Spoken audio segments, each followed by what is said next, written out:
Julien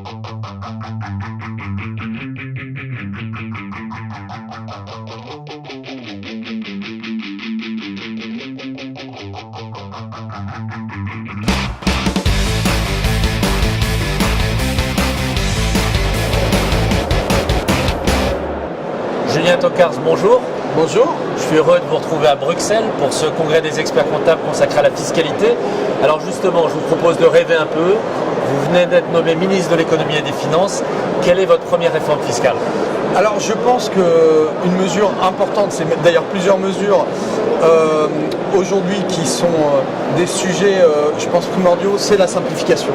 Clairement, la simplification, que ce soit au niveau fiscal et social, mais là, comme on parle du sujet fiscal, voilà, c'est un vrai sujet pour l'économie. Clairement, ça a été identifié par beaucoup d'économistes comme un frein au développement économique français. Au-delà même du taux élevé d'imposition obligatoire, hein, je pense que les mesures de fiscalité qui s'empilent, etc., c'est vraiment très complexe, de plus en plus complexe à gérer. Déjà pour un expert comptable qui est un sachant, mais alors pour un chef d'entreprise, c'est vraiment une montagne insurmontable. Ouais, c'est quelque chose que vous observez vraiment, que ça freine leur activité. Bien sûr, on l'observe au quotidien, que ça soit en termes successoral, en termes de plus-value sur les transmissions, en termes d'imposition directe, de TVA, etc. C'est vraiment un vrai sujet pour le développement économique en France. Donc il y a pas mal de mesures à faire pour simplifier les choses.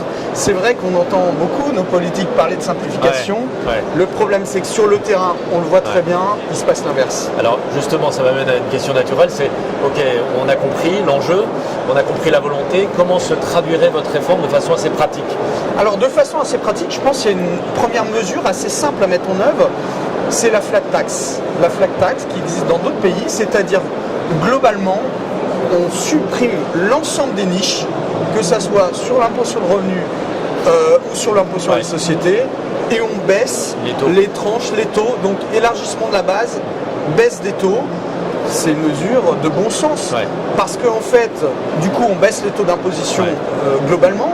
Aujourd'hui, la problématique, c'est qu'on arrive à des taux d'imposition très faibles pour des gens qui ont des très bons conseils. Donc c'est un système profondément injuste.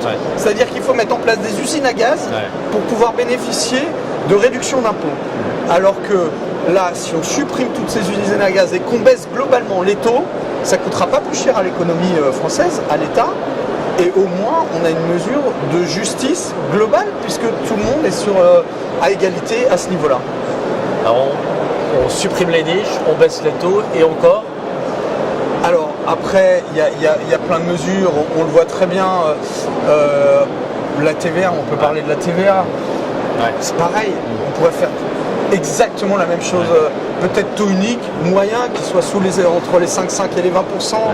Voilà, parce qu'il y a plein de régimes incitatifs, en fait, mais c'est toute la perversion du système qui servent à rien, finalement. Et le problème, c'est que sur chaque régime incitatif, il n'y a aucun système d'évaluation de leur efficacité. Et je pense qu'il y a une raison pour qu'elles ne le font pas, parce qu'on se rendrait compte qu'ils seraient totalement inefficaces.